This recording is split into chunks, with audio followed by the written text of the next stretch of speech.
Vamos a resolver paso a paso el siguiente ejercicio de aplicación del fenómeno de difusión. En la medida que voy leyendo el enunciado, voy mostrando los datos que el enunciado nos va a ir presentando. Dice, se realiza la cementación en un engranaje de acero 1020 a 927 grados Celsius. Si el contenido de carbono en la superficie es del 1,2%, calcule el contenido de carbono a 1,2 milímetros después de un tratamiento de 5 horas. Entonces, en este caso, me están dando las indicaciones del material de partida, que es un acero 1020, y sabemos por la designación ICSAE que un acero 1020 va a tener 0,2% de carbono. Por lo tanto, esta va a ser la concentración inicial de carbono en la pieza. Igualmente me están dando la temperatura en grados Celsius y debo trabajarla en Kelvin para efectos de la consistencia dimensional. Adicionalmente me están dando el porcentaje de carbono en la superficie y me preguntan que después de haber transcurrido 5 horas, que igualmente la debemos trabajar en segundos, a una distancia de 1,2 milímetros de la superficie, que tendría este valor expresado en metros, ¿cuánto valdrá la concentración de carbono? Entonces, si tengo un perfil de la pieza, voy a volver a ubicar los datos donde la composición inicial o el porcentaje inicial de carbono sería 0,2, el de la superficie sería 1,2 y estará a cargo del medio en el cual se vaya a llevar el proceso de cementación. Es decir, si es un medio gaseoso, pues será la atmósfera de cementación. Enseguida me dicen que la distancia desde la superficie en la cual se va a determinar la concentración de carbono es 1,2 por 10 a la menos 3 metros y justamente esa concentración es la que debo determinar. Como vemos que la concentración de carbono en la superficie es mayor que en el interior, pues la dirección de la especie que se difunde va a ser desde la superficie hacia el interior y la especie que se va a estar difundiendo es el carbono. En este caso, pues debemos tener en cuenta la temperatura. Si la temperatura es 927 grados Celsius, a esta temperatura ya se asegura que el hierro tenga la estructura cúbica centrada en las caras, que es la estructura apropiada para que el proceso de cementación sea eficiente. En cuanto a las expresiones que utilizaremos para resolver el ejercicio, tenemos la necesaria para determinar el coeficiente de difusión y la solución de la segunda ley de Fick. El siguiente paso pues será primero que todo determinar ese coeficiente de difusión. De nuevo, recordemos que la temperatura es la que me ayuda aquí a definir el par difusivo. Sabemos que la sustancia que se está difundiendo es el carbono, por lo tanto los datos que voy a tomar de esta tabla van a ser o los de la fila 3 o los de la fila 4. Y dependiendo de la estructura cristalina que tenga el hierro, que recordemos que a esta temperatura va a ser cúbica centrada en las caras, me decidiré por una de las dos filas. En este caso, pues los datos correspondientes al ejercicio va a ser la difusión de carbono en hierro cúbico centrado en las caras o en la austenita, para tomar un valor de D sub 0 de 1 por 10 a la menos 5 metros cuadrados por segundo y una energía de activación de 136 kilojulios por mol. Lo que vamos a hacer simplemente es reemplazar los valores de estas constantes, de la constante de 0, la constante QD, la constante R y la temperatura para hallar el valor del coeficiente de difusión. Entonces el coeficiente de difusión será igual a D sub 0 y D sub 0 lo tomamos de esta tabla y viene a ser 1 por 10 a la menos 5 metros cuadrados por segundo. Eso multiplicado por E elevado a la menos Q sub D.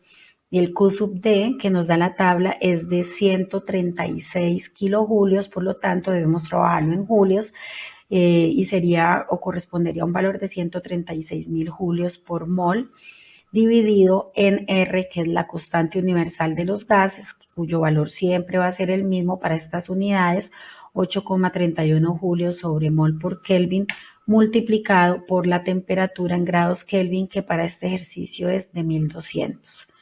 Ya aquí observamos las unidades que se cancelan los julios, se cancelan los moles, se cancelan los kelvin, y de esta manera lo que queda dentro del paréntesis va a ser una cantidad adimensional.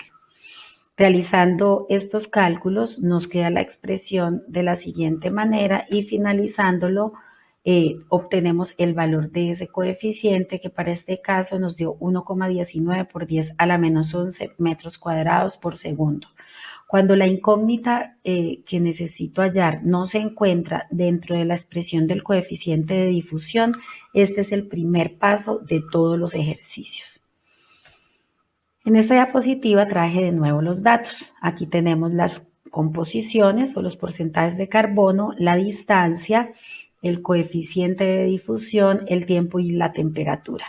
Y vamos a tomar ahora sí la ecuación general de la solución de la segunda ley de Fick y vamos a empezar a reemplazar los valores que ya conocemos. Entonces, recuerden que del signo igual hacia la izquierda hay un manejo independiente a lo que vamos a tener del signo igual a la derecha. Entonces voy a empezar a reemplazar de estos valores de concentración los valores conocidos. Entonces la concentración en la superficie es 1,2% de carbono menos la concentración Cx, que es la incógnita de este ejemplo, dividido en 1,2 menos C sub 0, que es 0,2. Esto va a quedar al lado izquierdo del igual. Eso va a ser igual a la función error de x, y x vale 1,2 por 10 a la menos 3 metros, dividido en 2 por la raíz del coeficiente de difusión que hallamos en el primer paso, que nos dio 1,19 por 10 a la menos 11 metros cuadrados por segundo, multiplicado por el tiempo en segundos, que es un dato del ejercicio y en este caso corresponde a 18.000 segundos. Como podemos observar, las unidades se van a cancelar, estos metros se cancelan con estos metros que saldrían de la raíz y los segundos se van con segundos. Y cuando realizo la operación dentro del paréntesis voy a tener esta cantidad. Entonces, una vez que tenemos la expresión de esta manera, debemos recordar que todo lo que se encuentra a la izquierda del igual es lo que vamos a conocer como la función error. Y lo que se encuentra dentro del paréntesis es lo que conocemos con el valor de z. Trayéndonos de nuevo esa expresión a la que hemos llegado, entonces vamos a mirar cómo hallamos el valor de la incógnita, que es la concentración a partir de la distancia x, es lo que me están preguntando. Recuerden, por favor, que esta expresión no se despeja de ninguna manera. Trabajo de manera independiente la función error y el valor de z. Para este caso, para este ejemplo en particular, de esas dos cantidades conozco el valor de z. Entonces, en este ejemplo, z vale 1,2964. Lo puse con dos decimales, ya que en la tabla de la función error la z tiene dos decimales y la función error tiene 4. Entonces voy a conservar estas dos decimales. Para este valor de z va a haber una función error asociada que necesito determinar.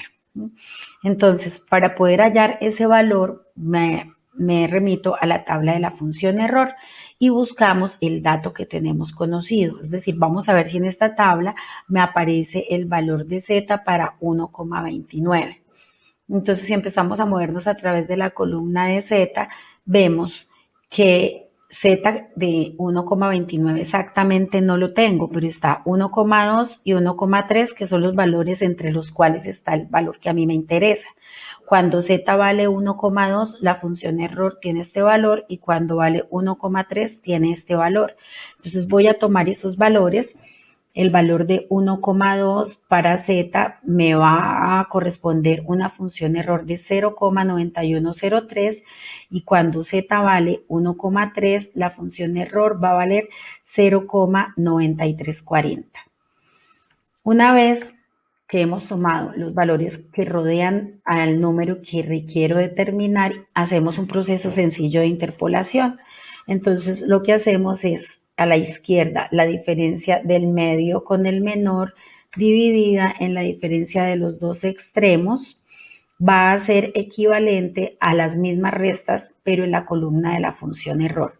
Entonces tendremos la función error menos 0,9103 dividido en 0,9340 menos 0,9103. Una vez tenemos esta expresión, simplemente despejamos de aquí el valor de la función error y para este ejemplo la función error nos dio 0,9324.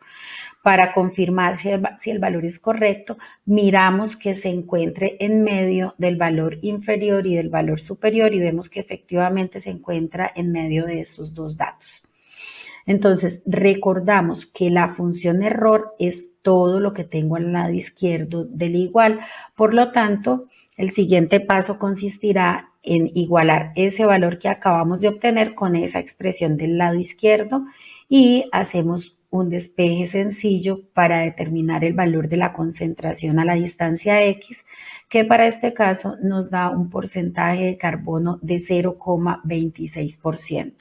Quiere decir que esa va a ser la concentración que va a corresponder cuando se termine el proceso de cementación a la distancia X que estuvo definida en el ejercicio, que va a corresponder a un valor de 1,2 por 10 a la menos 3. Y con esto finalizamos el procedimiento de este ejemplo en particular.